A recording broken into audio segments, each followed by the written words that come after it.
পারমাণবিক জ্বালানি শিল্পে ব্যবহারের জন্য ভারতকে সমৃদ্ধ ইউরেনিয়াম দেবে অস্ট্রেলিয়া। চুক্তি স্বাক্ষর করল দুই দেশ। হরমুজ প্রণালী বন্ধ করলে কঠোর জবাব দেবে মার্কিন বাহিনী, পাল্টা জবাব দেওয়ার ঘোষণা ইরানের। ইরান পারমাণবিক অস্ত্র তৈরি করেছে, দাবি ইসরায়েলের। হরমুজ প্রণালী পারমাণবিক বোমার মতোই শক্তিশালী, বলছে রাশিয়া। মিশরের সাথে ডাকাতি করা হয়েছে, অভিযোগ নিউ ইয়র্কের মেয়রের। ইসরায়েলের প্রতি আবারও সমর্থন জানালেন আর্জেন্টিনার প্রেসিডেন্ট।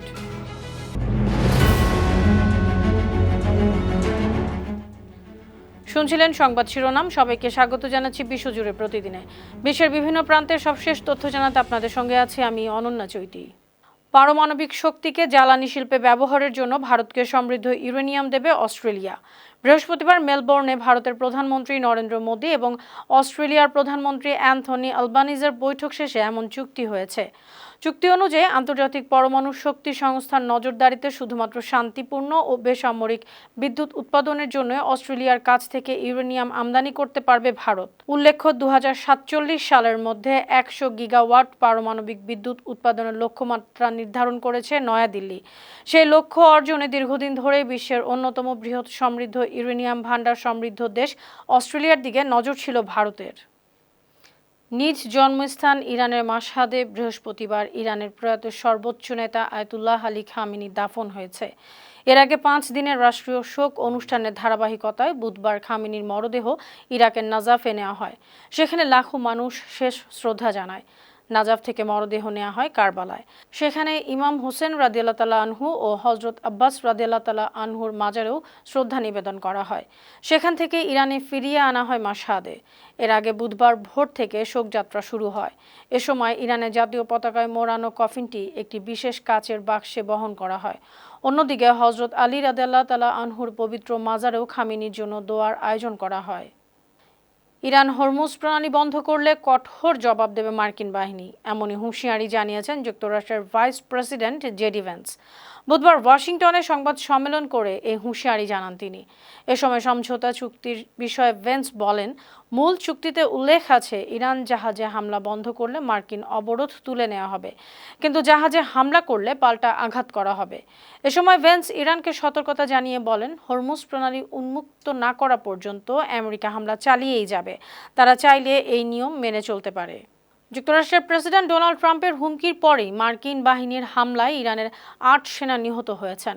বুধবার 8 জুলাই ভোরে দক্ষিণ ইরানের বন্দর আব্বাস ও বুশেহরে এসব হামলা হয়। বার্তা সংস্থা ইরনা জানিয়েছে, নিহতরা ইরানের বিমান ও নৌবাহিনীর সদস্য।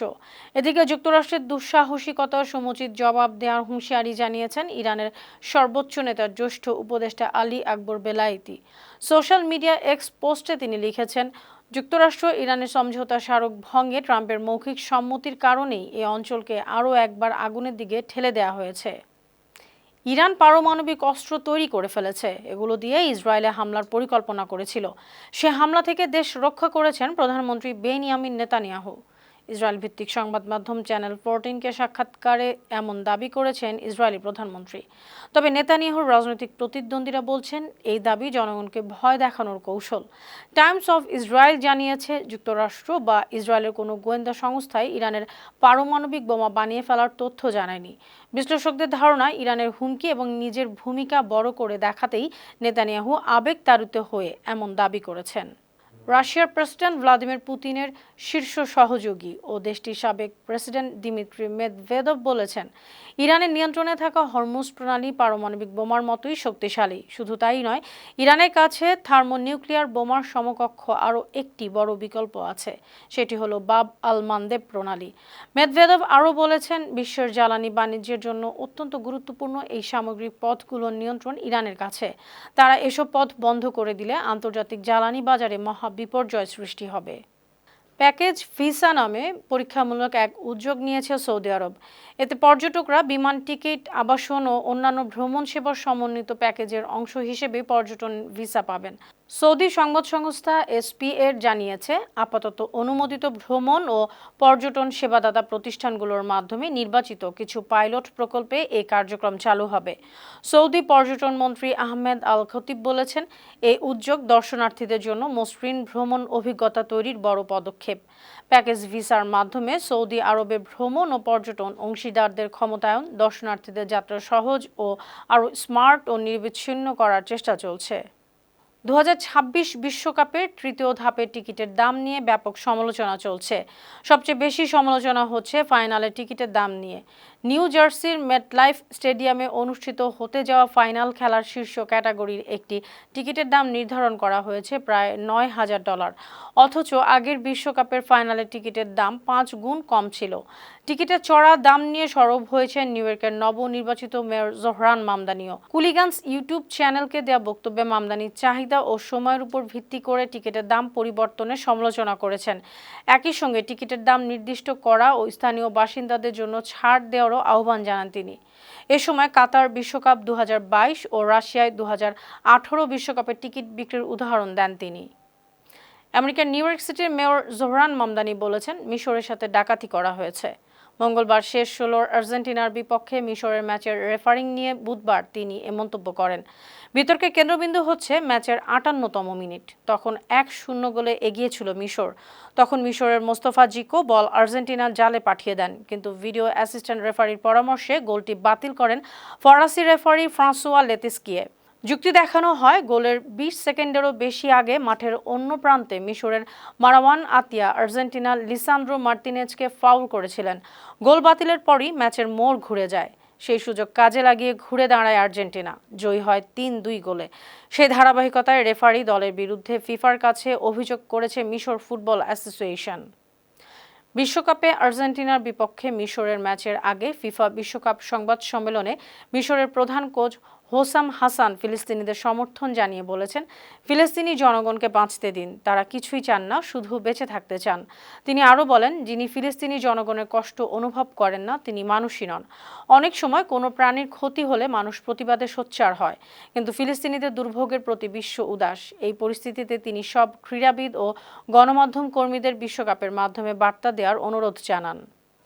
অন্যদিকে ইসরায়েল ও ইহুদি জনগণের প্রতি তার কট্টর সমর্থন পুনর্ব্যক্ত করেছেন আর্জেন্টিনার প্রেসিডেন্ট হাভিয়ের মিলেই। তিনি নিজেকে বিশ্বের সবচেয়ে বড় ইহুদিবাদী রাষ্ট্রপ্রধান হিসেবে ঘোষণা করেছেন। সোমবার যুক্তরাষ্ট্রের নিউ ইয়র্ক ভিত্তিক ইয়েশিভা ইউনিভার্সিটিতে ভাষণ দেওয়ার সময় তিনি এ ঘোষণা দেন।